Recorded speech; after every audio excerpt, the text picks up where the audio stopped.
Today, we're going to talk about the fourth fact that you are dating a manipulator. Stay tuned.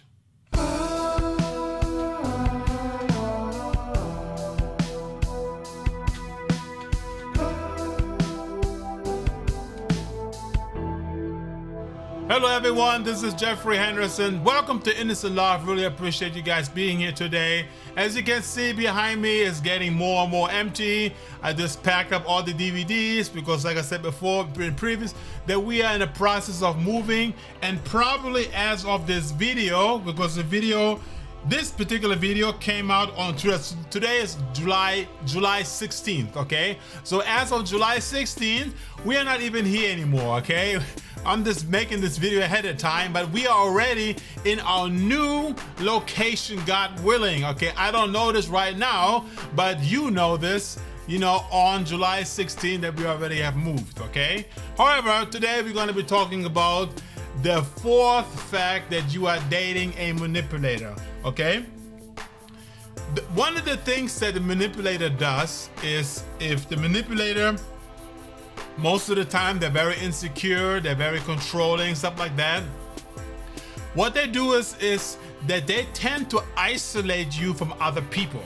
Okay, they want you for all themselves. Okay, they don't want to share you with anybody else. At the beginning, the manipulator may be okay to let you see your friends and your family and your co-workers and do the things that you normally do in a relationship. Okay, but as time goes on, and especially as the relationship goes on, weeks, months, maybe even years go by.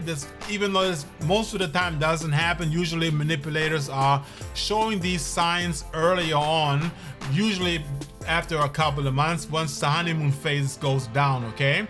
But what they do is basically they start to isolate you from other people.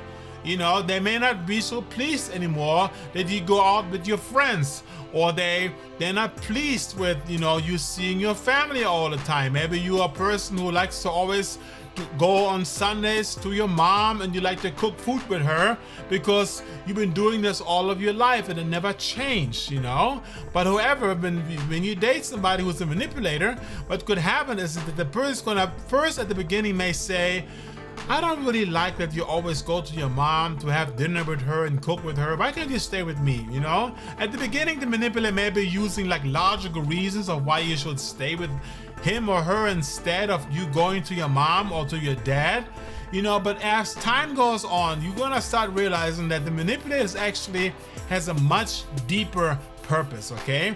What he or she really wants is to have you completely isolated from your family, okay? Not only your family, but also friends and co-workers. It could be anybody because manipulators are very self-absorbed, okay? Most of the time, manipulators are also people that don't like to be so often in public, They like to be by themselves, They're very private, they're very to themselves. And they really don't like to go out a lot unless they go out with you specifically and nobody else. Now, on the one hand, this can sound very romantic, because the person is prioritizing you above everybody else. But on the other hand, if you think about it, if the manipulator really wants you for all himself or herself and don't want you to go to anybody else, then we have to realize that he is actually not putting you above everybody else, because he is actually putting herself above everyone else by keeping you for him or for his or herself.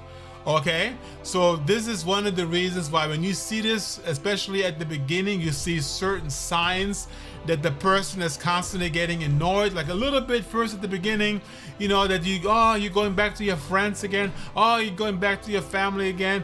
You can already start realizing, what? This person may be a manipulator because he or she is starting to isolate me from other people. Okay, so if this happens, I highly suggest that don't even bother, don't even stretch too long, because this is only going to get worse. Trust me, this is only going to get worse, and at that point on, you should just leave the relationship, call it quits before things go even deeper and more serious, and it'll become more difficult for you to break up the relationship. All right, so with that said, guys, this was the fourth fact that you are most likely dating a manipulator. And next time we're gonna talk about the fifth fact of why you could be dating a manipulator. Okay, so we got like 3 more to go. With that said, guys, thank you so much for watching. I really appreciate that, and I'll see you next time. Peace out.